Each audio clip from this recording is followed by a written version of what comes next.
नमस्कार. SMBच्या उद्याच्या भागात आपण पाहणार आहोत. लतिका आबी आप्पांकडे ICUमध्ये असतात. लतिका आप्पांची चौकशी करत असते. तेवढ्यात तिथे मामी येतात आणि मामी म्हणतात, आब्या तुला माहीत नाही आहे का, ICUमध्ये बाहेरच्या लोकांना परमिशन नसते. ही इथं का आलेली आहे? तेव्हा आब्या पाहतच असतो. मामी खूप चिडलेले असतात. मामी म्हणत असतात, तुला माहिती आहे का लेकरा, तुझ्या वडिलांच्या ह्या परिस्थितीला ही व्यक्ती कारणीभूत आहे.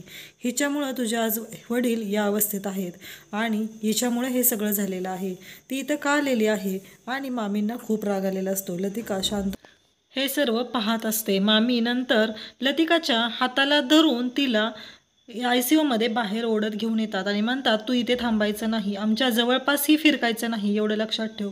तुझ्यामुळं माझा नवरा आज ICUमध्ये आहे, त्याला अटॅक आलेला आहे. आणि मामी रागाने लतिकाला बाहेर ओढत येतात.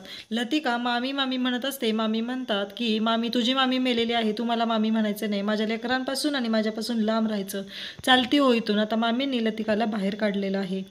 अशा सिरियलच्या अपडेटसाठी चॅनलला सबस्क्राईब करा. थँक्यू.